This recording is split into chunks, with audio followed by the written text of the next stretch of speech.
ईश्वर की कृपा से कम नहीं, पर बच्चों का होना यानी जिम्मेवारियों का बढ़ जाना, ये भी जीवन का एक परम सत्य है। बच्चों के खर्च हमारी इनकम का एक अच्छा खासा हिस्सा होते हैं। उनको पढ़ाने लिखाने का खर्चा, उनकी लाइफस्टाइल सस्टेन करने का खर्चा, स्कूल के बाद उनको अच्छे कॉलेज भेज पाएं इस बात का खर्चा, और फिर शायद उनकी शादी का खर्चा, ये सब खर्चे हम पेरेंट्स के ऊपर ही तो आते हैं। और ये खर्चे कोई छोटे मोटे खर्चे भी नहीं। इन खर्चों को कर पाना हमेशा प्लानिंग मांगता है और सेविंग्स मांगता है। तो आइए आज इस वीडियो में बात करते हैं कैसे बच्चों के लिए पैसा बचाया जाए और कौन सी म्यूचुअल फंड स्कीम में इन्वेस्ट किया जाए ताकि हम अपने बच्चों पर होने वाले हर खर्च को हंसकर उठा सकें। नमस्कार, मैं हूं मनीष तनेजा और आप देख रहे हैं जेड फंड। जेड फंड जहां है आपकी इन्वेस्टमेंट सही और आसान। जेड फंड जहां आप कर सकते हैं daily SIP.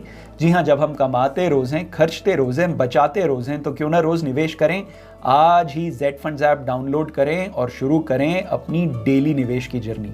SBI, state bank of India, ये सिर्फ नाम नहीं है, ये है भरोसा 140 करोड़ भारतीयों का। State bank of India mutual fund Bharat का सबसे बड़ा म्यूचुअल फंड हाउस है। State bank of India mutual fund साल 2020 में एक म्यूचुअल फंड स्कीम लेकर आया था। वैसे तो एसबीआई म्यूचुअल फंड की बहुत सारी स्कीम्स हैं, पर आज हम बात करेंगे एसबीआई म्यूचुअल फंड की, SBI magnum children's benefit scheme की। आइए बात करते हैं क्या खास है इस म्यूचुअल फंड स्कीम में। सबसे खास बात है इस स्कीम के रिटर्न्स। इस स्कीम ने पिछले 3 सालों में यानी अपने एनएफओ इन्वेस्टर्स को 40.97%, लगभग 41% के सालाना दर से रिटर्न्स दिए हैं। यानी इस फंड के एनएफओ इन्वेस्टर्स ने अगर 5 लाख रुपया इस स्कीम में इन्वेस्ट किया होता तो आज उस 5 लाख की वैल्यू होती तकरीबन 14 लाख रुपए।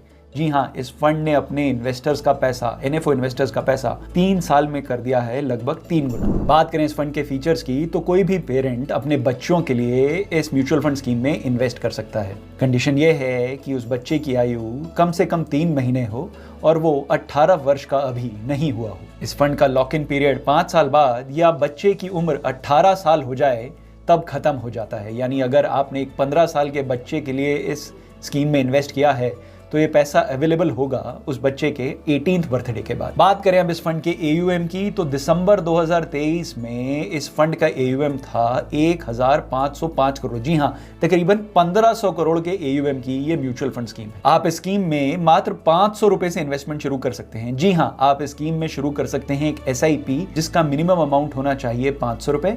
अगर आप लमसम इन्वेस्टमेंट करना चाहते हैं इस म्यूचुअल फंड स्कीम में तो minimum investment amount is 5000 rupees, 5000 रुपए का एक मिनिमम लमसम इन्वेस्टमेंट आपको करना होगा। आइए अब जरा बात करते हैं फ्यूचर प्लानिंग की। कैसे आप इस म्यूचुअल फंड स्कीम में इन्वेस्ट करके एक कॉर्पस इकट्ठा कर सकते हैं जिससे आपके बच्चों पे होने वाला खर्च मीट हो सके। मान लीजिए आपको अपनी बिटिया की पढ़ाई के लिए एक 50 लाख